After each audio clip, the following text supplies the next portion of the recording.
Perhaps that is an ending too. It begins on the day two bright hearts are born to the island.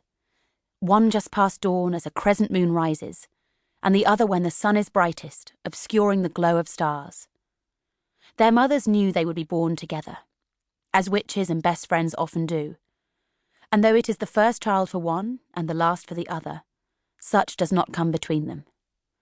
They sit beside each other, arms stretched to touch the other's swollen belly as they grit their teeth and tell stories of what might become of their children. It begins when a queen sits in a pool of stars. It begins with 7 words with which to bind a crown, whispered in the language of trees. Eat of our flower and drink of your roots. It begins as the sun sets, the last time the final king of Innis Lear enters the cathedral at the heart of the island. This Lear has never been devoted to the roots, or paid much mind to well or wind.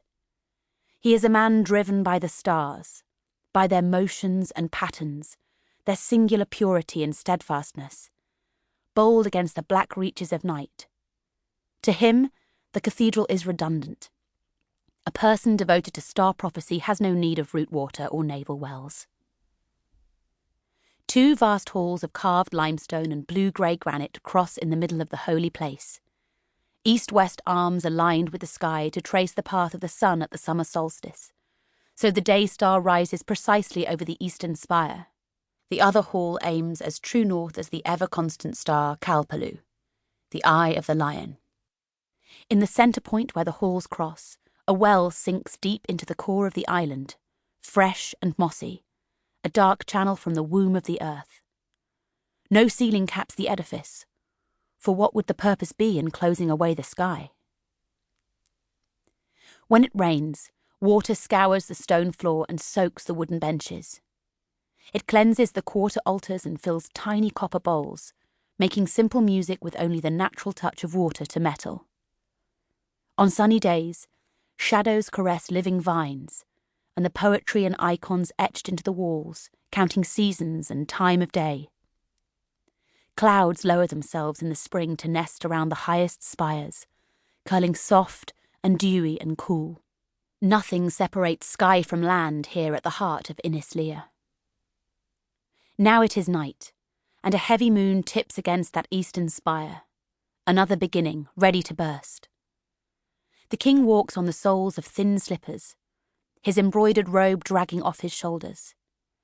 He is old, though not old enough to look as ravaged as he does, his hair wild and damp, his eyes tight from grief. An undyed tunic falls to his knees, nearly the same pale grey as his lined face and those long fingers.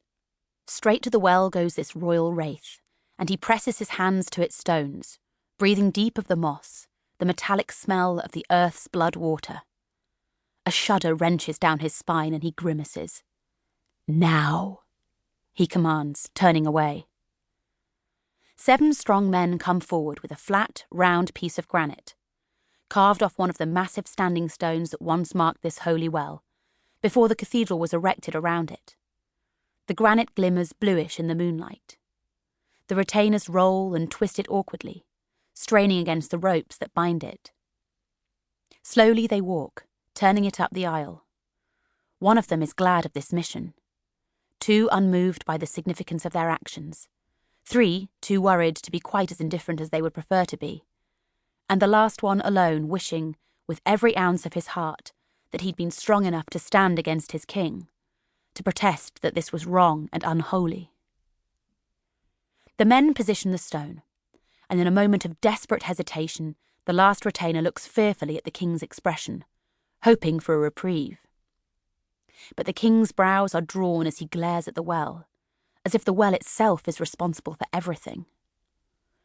The retainer lifts his eyes instead to the open sky above, consoling himself with the reminder that his king does nothing without permission from the stars. And so this must be fated. It must be. Tears glimmer in the king's lashes when the granite slab falls forward, the sound of stone on stone filling the sanctuary. With a final pull of ropes, the navel is eclipsed. The smell of root water vanishes, as does a slight echo that the king had not